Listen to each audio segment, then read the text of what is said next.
सोलापुरातील बऱ्याच दवाखान्यात मी फिरून आले होते. बऱ्याच ऑर्थोपेडिक डॉक्टरना देखील दाखवलं होतं. ते फार फार तर 15 दिवसांच्या पेन किलर, कॅल्शियमच्या गोळ्या द्यायचे. त्या गोळ्या घेतल्यानंतर थोडे दिवस बरं वाटायचं आणि पुन्हा दुखणं चालू व्हायचं. त्यावर ऑपरेशन हाच एक पर्याय उरायचा.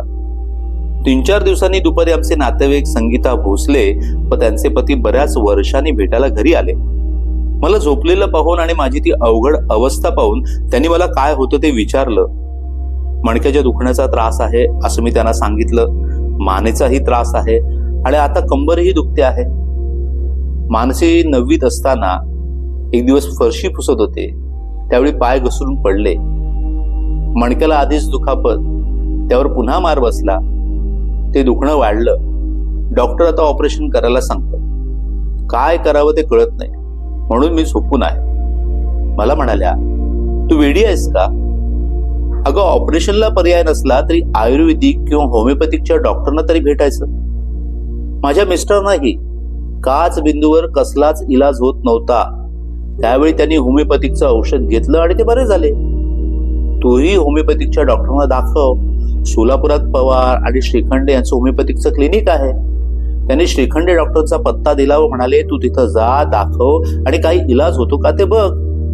तशा झोपून असलेल्या अवस्थेतही काहीतरी पर्याय आहे याचा मला आनंद झाला. कारण आमच्या शेजारच्याच कॉलनीत राहणाऱ्या माझ्या आईच्या ओळखीच्या एका बाईनी श्रीखंडे डॉक्टरच्या होमिओपॅथिकच्या औषधोपचाराने इलाज केला व त्या बऱ्या झाल्या. हे आईकडून मी ऐकलं होतं.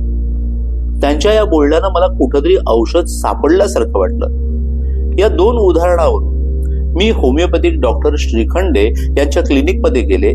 तिथे उपचार करण्यापूर्वी रुग्णांची ते पूर्णपणे स्टडी करतात. अगोदरच्या आयुष्यातील आपल्या सवयी, स्वभाव, आयुष्यातील प्रसंग यांची ओळख करून घेतात. शारीरिक प्रकृतीप्रमाणे मानसिक प्रकृतीचाही ते अभ्यास करतात. यावरून शारीरिक त्रासापेक्षा मानसिक त्रासावरच ते जास्त उपचार करतात. त्यावेळी मी माझ्या पूर्व आयुष्याबद्दल सांगताना जे 2 मानसिक धक्के मला बसले होते त्याची माहिती दिली. पहिला मानसिक धक्का माझ्या आईच्या ऍक्सिडेंटचा. दुसरा मानसिक धक्का मानसीला ऐकू येत नाही याचा. या गोष्टीचा माझ्या शरीरावर जो परिणाम होत गेला त्यातूनच या दुखण्यापर्यंत माझी अवस्था आली होती. मी किती प्रचंड मानसिक तणावाखाली जगत होते, वावरत होते हे डॉक्टरनी बोलता बोलता जाणून घेतलं. त्यांनी या सगळ्या अभ्यासावरून मला दिलासा दिला, एक आत्मविश्वास दिला की ऑपरेशन शिवाय मी तुम्हाला बरं करू शकतो, यावर उपचार होऊ शकतो हे त्यांनी मला सांगितलं. त्यांच्या त्या आत्मविश्वासाने माझ्या मनात एक सकारात्मक विचार सुरू झाले. डॉक्टर श्रीखंडे आणि डॉक्टर पवार यांच्या रूपाने मला देव भेटल्याचा आनंद झाला. त्यांनी काही औषधं दिली आणि सांगितलं, इलाज व्हायला थोडा वेळ लागेल, पण मणक्याच्या या दुखण्यावर इलाज होईल. त्यांनी दिलेली औषधं घेऊन मी घरी आले. याच दरम्यान मला श्वास कोंडण्याचा त्रास होऊ लागला. या त्रासावर इलाज करण्यासाठी मी आमच्या फॅमिली डॉक्टरांकडे गेले. त्यांनी मला रक्त तपासायला सांगितलं आणि माझं ब्लड प्रेशरही चेक केलं. त्यावरून समजलं की माझं बीपी खूप वाढलेलं आहे. त्यावेळी त्यांनी मला नॉमिनल गोळ्या दिल्या. ब्लड प्रेशरवरील त्रासाची गोळी काही दिली नाही. 15 दिवसांच्या गोळ्या घेऊन मी घरी आले. 15 दिवसांनी पुन्हा तपासायला गेले तर ब्लड प्रेशर आहे तेवढंच होतं. पुन्हा 8 दिवसांच्या गोळ्या बदलून दिल्या. त्या 8 दिवसांच्या गोळ्यांचा कोर्स पूर्ण करून मी पुन्हा तपासायला गेले तर ब्लड प्रेशर कमी झालेलं नव्हतं. मग नाईलाजाने त्यांनी ब्लड प्रेशरवरील गोळी सुरू केली. सुरुवातीलाच मला 25 mg ची गोळी सुरू केली आणि आता गोळीशिवाय अजिबात राहायचं नाही, ही गोळी चुकवायची नाही असं डॉक्टरांनी निक्षून सांगितलं. त्याच वेळी निखिलचीही डिप्लोमाची 3ऱ्या वर्षाची परीक्षा सुरू झाली. निखिलने स्वतःच्या अभ्यासावर लक्ष केंद्रित करत खूप मेहनत घेतली होती. त्याच्या या मेहनतीमागे एकच कारण होतं, घरची आर्थिक परिस्थिती. इंजिनिअरिंगला चांगलं आणि शासकीय कॉलेज मिळायला हवं असेल तर चांगल्या मार्कांची आवश्यकता होती. त्यात पुण्यासारख्या ठिकाणी शिकायला जायचं ही त्याची तीव्र इच्छा होती. त्या इच्छेच्या बळावरच त्यानं अभ्यास केला होता. यावेळी निखिलचं फक्त खाणं पिणं व्यवस्थित व्हावं एवढंच मी बघत होते. बाकीचं मी त्याच्यासाठी काही करू शकत नव्हते. पण तो आता स्वतः जबाबदारीनं अभ्यास करत होता, हीच माझ्यासाठी खूप मोठी गोष्ट होती. 10वी आणि डिप्लोमाची 2 वर्ष मात्र त्याला सारखं मागं लागून लागून अभ्यासाला बसवावं लागत होतं. होमिओपॅथिकच्या औषधांचा इलाज सुरू असताना होमिओपॅथिकच्या डॉक्टरने मला एक पुस्तक वाचायला दिलं. ते पुस्तक मी झपाट्यासारखं वाचून काढलं. मला ते आवडलंही. माणूस आयुष्यात काय करू शकतो, किती करू शकतो याचं उदाहरण म्हणजे वीणा श्रीखंडे यांचं आणि ते 2 हात हे पुस्तक. डॉक्टर वीणा श्रीखंडे यांच्या आयुष्यातील अनुभव या पुस्तकात होते. मी माझ्या आयुष्यात स्वतःसाठी म्हणून वाचलेलं हे पहिलं पुस्तक होतं. एका देव माणसाने लोकांना मदत करत आपला डॉक्टरकीचा व्यवसाय सांभाळत किती मोठं काम केलं होतं याचं सुंदर वर्णन त्या पुस्तकात आहे. मानसीचा आणि माझा जीवन प्रवास होमिओपॅथिकचे डॉक्टर श्रीखंड याने ऐकला. तेही इतके भारावले होते की त्यामुळे ते मोकळेपणानं आमच्याशी बोलायचे. या बोलण्याचा माझ्या मनातली भीती पळून जाण्यास उपयोग झाला. त्यांनी दिलेलं पुस्तक वाचून मी खुश झाले आणि विचारांचं एक बोल माझ्यात एकवटत गेलं. माझ्यात विश्वास निर्माण होऊ लागला आणि ते 2 हात हे पुस्तक वाचल्यामुळे मला गप्प बसवेना. माझ्याकडे शिकण्यासाठी येणारी मुलं मी आणखीन वाढवली. अगोदर 3-4 मुलं होती, आता 8 झाली. खरं तर आणखीन खूप जणांना शिकवू शकत होते, पण एका वेळी एकाच मुलाला शिकवावं लागायचं. दिवसातून प्रत्येकाला 1 तास द्यावा लागायचा. त्याचे पालक पण सोबत असायचे. पालकांनाही शिकून घ्यावं लागायचं. मग घरी त्यांनी उजळणी घ्यायची. अशा प्रकारे दिवसातून ठराविक अंतराने 4 वेळा 5-5 तास शिकवू लागले. एकीकडे होमिओपॅथिकच्या डॉक्टरांनी शरीराला थोडा आराम द्या असंही सांगितलं. या काळात मग उपचार घेत मी आराम करू लागले. निखिलची परीक्षा झाल्यानंतर सुट्ट्यांमध्ये 4 दिवस पुण्याच्या भावाकडे जाऊन आलो. 4 दिवस कोल्हापूरला जाऊन आलो. आयुष्यात पहिल्यांदाच असं निवांतपणे सुट्टीत गावाला गेलो होतो. तितक्यातच जून महिना आला. 10वीच्या निकालाचा दिवस जवळ आला. अचानक आदल्या दिवशी कळलं की सकाळी 10:30 वाजल्यापासून इंटरनेटवरती निकाल उपलब्ध होईल. नेमकं त्याच दिवशी निखिल गावाला गेला. मग आता निकाल बघणार कोण? छातीतली पुन्हा धडधड वाढू लागली. उत्सुकतेसह भीतीही वाटू लागली. निकाल काय असेल? सकाळी उजाडल्यापासून कुठल्या कामात लक्ष लागेना, काही सुचेना. कधी एकदा 11 वाजतील आणि निकाल लागेल याकडे लक्ष लागलं होतं. निकालाबद्दल विश्वास होता, पण जेवढे प्रयत्न केले होते तेवढीच भीतीही होती. मानसीनं निखिलच्या लॅपटॉपवरती इंटरनेट जोडला. स्वतःचा नंबर टाकून निकाल पाहिला. मानसीला 81% मार्क्स पडले होते. आम्ही दोघेही खूप आनंदी झालो आणि दुःखी झालो. दुःख असं झालं की आमचा अंदाज 84% होता, पण 81% मार्क पडले. पण आनंदाची गोष्ट ही होती, मी 80%च्या पुढे जायचं जे ध्येय बाळगलं होतं ते पूर्ण झाल्याचा खूप खूप मोठं समाधान माझ्या अंतःकरणात भरून उरलं होतं. मानसीच थोडी नाराज होती, पण तिला घट्ट मिठी मारून मी आपलं ध्येय गाठलं याचा आनंद व्यक्त केला. आपण मजल मारली. त्या आनंदाने अक्षरशः आम्ही दोघींनी उड्या मारल्या. मग सगळ्यांना फोन करून सांगितलं. दुपारी शाळेत गेलो. शाळेतही सगळ्यांना मानसीच्या निकालाबद्दल आनंद झाला आणि कौतुकही वाटलं.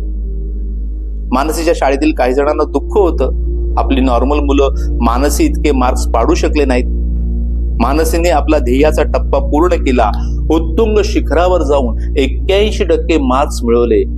2010च्या SSC निकालात मानसीने आपल्या यशाची मोहर उमटवली. शाळेतूनच मानसीच्या मुख्याध्यापिका सौ चकोतताईंनी दैनिक सकाळच्या पत्रकारांना फोन केला. शाळेतील एका वैशिष्ट्यपूर्ण विद्यार्थिनीची व्यंगावर मात करीत मिळवलेल्या गुणवत्तापूर्ण यशाची बातमी द्यायची आहे. त्याबद्दल त्यांनी पत्रकारांना सगळं सविस्तर सांगितलं. मानसीने संपादन केलेल्या त्या यशाबद्दल पत्रकारांना कौतुक वाटलं. पत्रकारांनी घरचा पत्ता विचारला. मग दुपारी 3च्या दरम्यान दैनिक सकाळचे पत्रकार श्रीयुत अजित बिराजदार घरी आले. त्यांनाही मानसीच्या त्या यशाबद्दल कुतूहल होतं. मानसीने ज्या जिद्दीने हे यश मिळवलं होतं त्या यशाचा प्रवास त्यांनी घरी येऊन जाणून घेतला. ते पत्रकार येतानाच फोटोग्राफर केवल तिवारीनाही सोबत बरोबर आणलं होतं. त्यांनी आम्हाला खूप खळखळून हसायला सांगितलं. इतक्या आनंदाचा क्षण घरातील सर्वांचा मिळून हसत फोटो काढायचा असं ठरवलं. निखिल गावाला गेला असल्यामुळे तो घरी नव्हता. मी, मानसी आणि मानसीचे बाबा याला पुन्हा पुन्हा हसायला लावून एक उत्कट आनंदाचा क्षण त्यांनी कॅमेऱ्यात टिपला. मानसीच्या या सगळ्या प्रवासाची माहिती घेऊन त्यांनी दुसऱ्या दिवशी त्याची मोठी बातमी दैनिक सकाळमध्ये प्रकाशित केली. त्या बातमीखाली माझा फोन नंबरही दिला होता.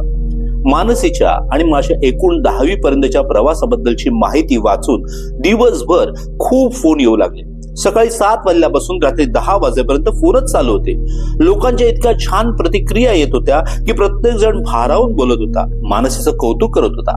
शाबासकीने पाठ थोपटताना त्याला शब्द अपुरे पडायचे, तरी माणसं कौतुकाने बोलतच राहायची. अभिनंदनाचा इतका वर्षाव झाला की घरी सुद्धा सोलापुरातील लोकांनी गर्दी केली. पुष्पगुच्छ, हार, खाऊ, पैसे, भेटवस्तू घेऊन कितीतरी लोक त्या दिवशी घरी आले. त्या दिवसापासून आठवडाभर लोक भेटायला आणि अभिनंदन करायला येतच होते.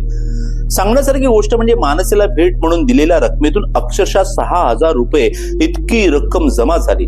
घरी येऊन लोकांनी फक्त प्रेम दिलं नाही तर भरभरून मदतही दिली. यात मी केलेल्या कष्टाचं समाधान होतं आणि मानसीने ते खंबीरपणे पेलल्याचा आनंदही होता. त्यात 3 घड्याळं बक्षिसं म्हणून आली.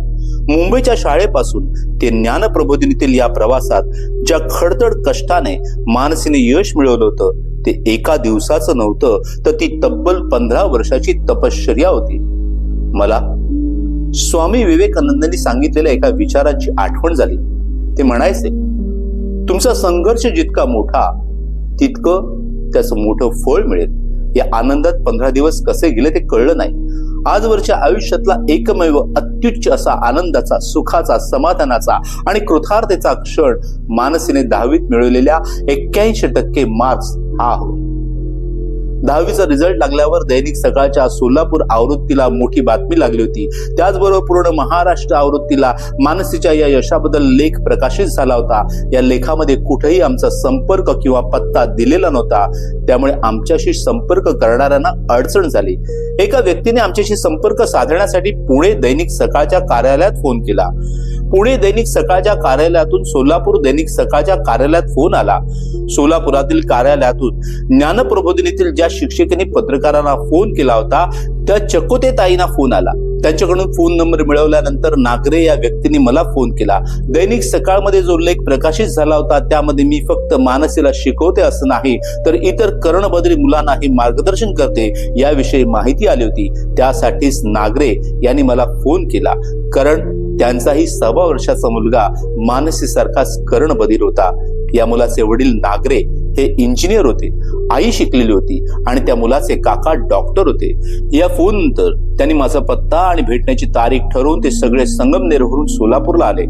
त्यांनी ज्यावेळी मला फोन केला त्यावेळी फोनवर बोलल्यानंतर त्यांना इतका विश्वास वाटला.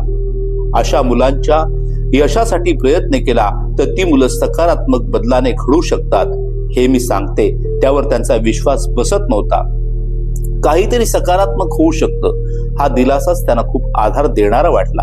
कारण कर्णबधिर मुलांना शिकवायचं किंवा घडवायचं म्हटलं की एवढा त्रास कोणी घ्यायचा, त्यापेक्षा मूकबधिर शाळेत घालून मोकळं व्हायचं हा साधा सोपा मार्ग प्रत्येक जण सांगायचा.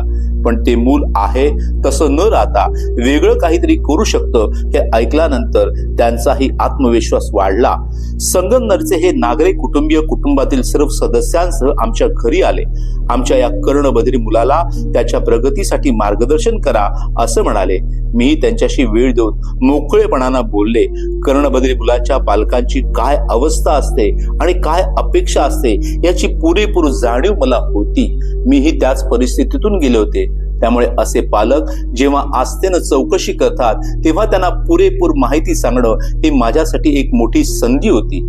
एका नव्या मुलाला घडवण्यासाठी, माझ्या मानसीसारख्याच एका जीवाला आकार देण्यासाठी ते येत आहेत म्हटल्यावर मनात बरंच काही उचंबळून आलं. सकाळी 11 वाजता हे कुटुंब माझ्या घरी आलं. हे सगळंच कुटुंब सुशिक्षित होतं. त्यांनी मानसीला कसं शिकवलं याची सगळी माहिती विचारून घेतली. एकाच भेटीत मी सगळी माहिती सांगितली तर ती त्यांना कळणार नाही. शिकवण्याचे हे सगळे प्रकार कसे कसे करायचे तसं मी एका भेटीत सांगून संपणार नव्हतं आणि त्यांना समजणारही नव्हतं. पुण्यातील अनुराधा पाठक ताई ते कुंदा ताईंपासून ज्ञानप्रबोधिनीपासून माझा हा प्रवास मानसीच्या शिक्षणाचा खडतर प्रवासच होता.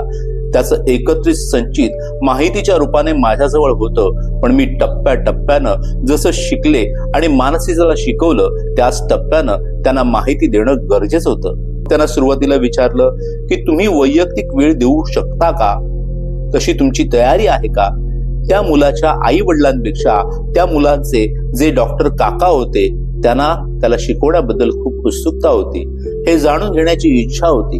एकाच दिवसात सगळं सांगू शकत नसल्यामुळे त्यांनी जेवढं जेवढं विचारलं तेवढं तेवढं सांगत राहिले. वयाच्या या टप्प्यावर त्यांच्यासाठी काय काय करणं गरजेचं आहे तेही सांगत राहिले. सकाळी 11 वाजता सुरू झालेलं बोलणं दुपारी 3 वाजत आले तरी चालूच होतं आणि ते लक्ष देऊन ऐकत होते.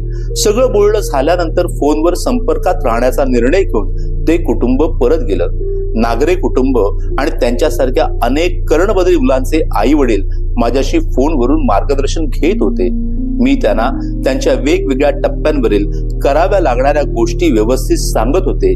जे आपल्याला माहित आहे ते सगळ्यांना सांगितलंच पाहिजे, इतकीच यामागची भूमिका होती. अशी माहिती विचारायला येणाऱ्यांची संख्या वाढत होती आणि मी त्यांच्याशी बोलतच होते. मानसी त्याच्यासाठी एक यशस्वी उदाहरण झालं होतं. मानसीचं उदाहरण त्यांच्यासाठी एक मैलाचा दगड ठरला होता.